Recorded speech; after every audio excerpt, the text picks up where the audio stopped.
Vamos hoje estudar mais um capítulo do livro História da Redenção. Hoje no capítulo 38, vem falando sobre o início do ministério de Paulo. Mas antes, peço para você curtir a página, se inscrever no canal, para que possamos todos os dias trazer para você um capítulo novo desse livro que tem mensagens muito especiais para o tempo que estamos vivendo. Hoje diz assim: Paulo retornou agora a Damasco e pregou ousadamente em nome de Jesus. Os judeus não podiam resistir à sabedoria de seus argumentos, e em conselho resolveram silenciar sua voz pela força, o único argumento deixado para uma causa em decadência. Decidiram assassiná-lo. O apóstolo foi feito sabedor de seu propósito. As portas da cidade estavam vigilantemente guardadas, dia e noite, para impedir sua fuga. A ansiedade dos discípulos levou-os a Deus em oração. Poucos entre eles dormiam, pois estavam ocupados em idear meios e recursos para a fuga do apóstolo escolhido.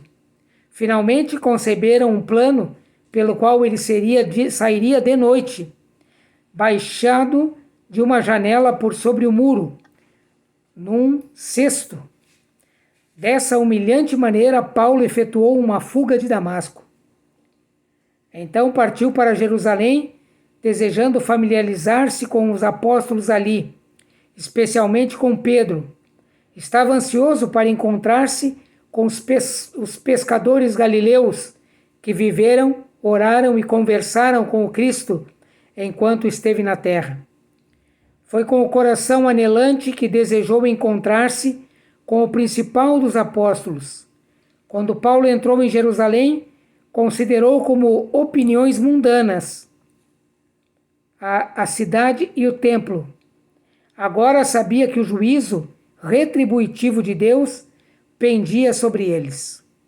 O desgosto e a ira dos judeus por causa da desconhecida conversão de Paulo não conhecia limites, mas estava firme qual uma rocha e esperançoso de que, quando relatasse sua maravilhosa experiência a seus amigos, estes mudariam sua fé, como ele havia feito, e creriam em Jesus.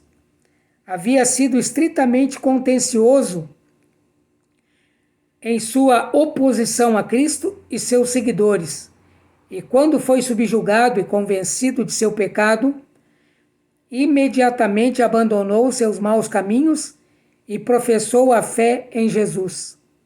Agora cria plenamente que, quando seus amigos e associados anteriores ouvissem as circunstâncias de sua maravilhosa conversão e vissem quão diferente estava ele do orgulhoso fariseu que perseguira e entregara à morte aqueles que criam em Jesus como Filho de Deus, também eles tornar-se-iam convencidos de seu erro e se uniriam às fileiras dos crentes. Tentou unir-se a seus irmãos, os discípulos. Grande foi, porém, seu pesar e desapontamento quando verificou que eles não o recebiam como um de seu número. Eles relembravam suas pesadas e passadas perseguições e respeitavam que ele operava um plano para enganá-los e destruí-los. Na verdade, tinham ouvido de sua maravilhosa conversão, mas como se havia se retirado imediatamente para a Arábia, não ouviram nenhuma notícia definida a seu respeito e não deram crédito à sua grande transformação.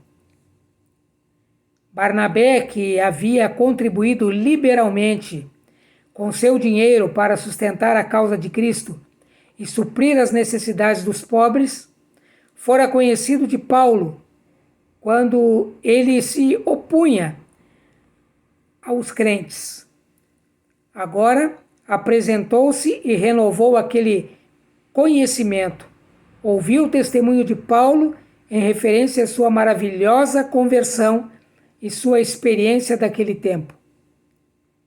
Creu completamente e recebeu a Paulo, tomando-o pela mão e levando-o à presença dos apóstolos.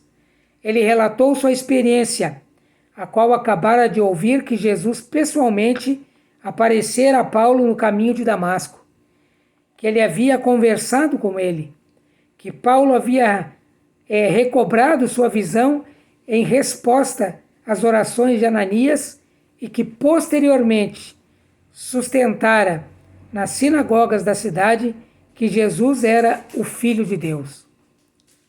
O apóstolo não mais hesitaram, não podiam resistir a Deus. Pedro e Tiago, que a este tempo eram os únicos apóstolos em Jerusalém, deram a mão direita à comunhão ao que uma vez fora um feroz perseguidor de sua fé. Ele era agora tão amado e respeitado como tinha sido anteriormente temido e evitado. Aqui os dois grandes personagens da nova fé se encontraram. Pedro, um dos escolhidos companheiros de Cristo, enquanto ele esteve na terra, e Paulo, o fariseu, que depois da ascensão de Jesus, o vira face a face e conversara com ele e também o contemplara em visão, bem como a natureza de sua obra no céu. Então aqui nós temos Paulo no início de seu ministério. Paulo pregando a palavra de Deus. E Paulo então também sendo aceito pelos discípulos, que no momento não tinham levado muita fé naquela conversão. Mas eu quero dizer para você que não é pelos outros que nós devemos mostrar se estamos com Cristo ou não. Deus conhece o nosso ser. E foi o próprio Cristo que chamou Paulo. Então, Paulo não teria que estar mostrando para ninguém se ele era convertido ou não. Essa é uma preocupação nossa, humana, que não deveríamos ter. Porque Deus sabe, Deus ouve e Deus vê os nossos motivos, os nossos clamores, e Deus conhece o nosso coração. Então, Deus é que sabe a realidade da nossa vida. A preocupação que nós temos com os outros não é a preocupação que nós deveríamos ter. A maior preocupação que nós deveríamos ter é em pregarmos o Evangelho de Deus. Essa é a nossa preocupação. Para Deus, devemos pregar em nome de Jesus. E devemos deixar que os outros pensem aquilo que quiserem pensar. Cada um tome e faça juízo da maneira que achar. Nós devemos entender o que nós estamos fazendo, como estamos fazendo e por que estamos fazendo. E esse acerto é entre você e Deus.